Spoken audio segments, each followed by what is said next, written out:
अस्सलाम वालेकुम गाइस, स्वागत है हमारे लिसन ऑफ चैनल पर। आज हम तीन इंपॉर्टेंट टॉपिक को कवर करेंगे। सबसे पहले है एक्सप्लोरिंग डाटा एनालिसिस, दूसरा dependent versus independent variable, third number पे है हाइपोथेसिस टेस्टिंग।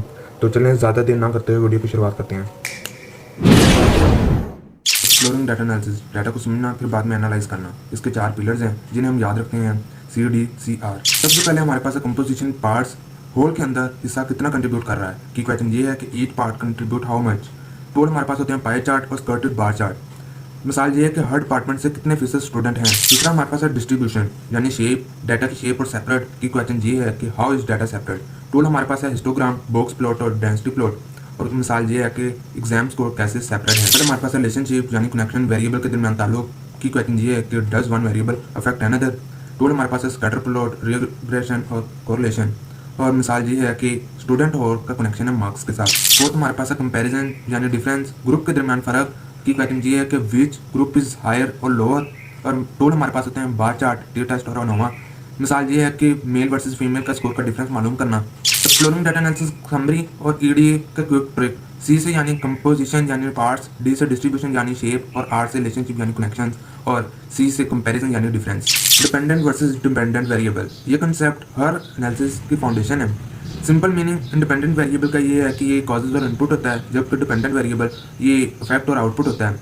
कंट्रोल हमारे पास इंडिपेंडेंट वेरिएबल का ये कंट्रोल करता है, जबकि डिपेंडेंट वेरिएबल ये मेजर करता है।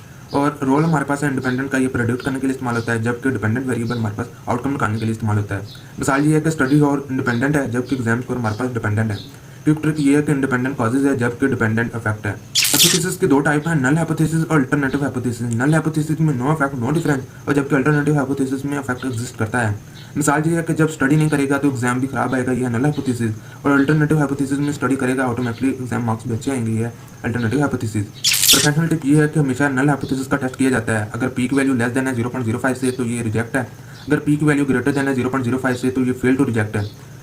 अल्टरनेटिव हाइपोथेसिस का डायरेक्ट टेस्ट नहीं होता। हाइपोथेसिस टेस्टिंग का कुछ स्टेप हैं। सबसे पहले नल हाइपोथेसिस और अल्टरनेटिव हाइपोथेसिस को डिफाइन हम करते हैं, उसके बाद डाटा कलेक्ट करते हैं, उसके बाद टेस्ट अप्लाई करते हैं, जिसके अंदर डी टेस्ट, जेड टेस्ट और अनोवा हमारे पास होते हैं। उसके बाद हम पी की वैल्यू चेक करते हैं और एट द एंड हम कंक्लूजन निकालते हैं। फिर ये है कि नल हाइपोथेसिस कुछ नहीं हो रहा, जबकि अल्टरनेटिव हाइपोथेसिस कुछ हो रहा है।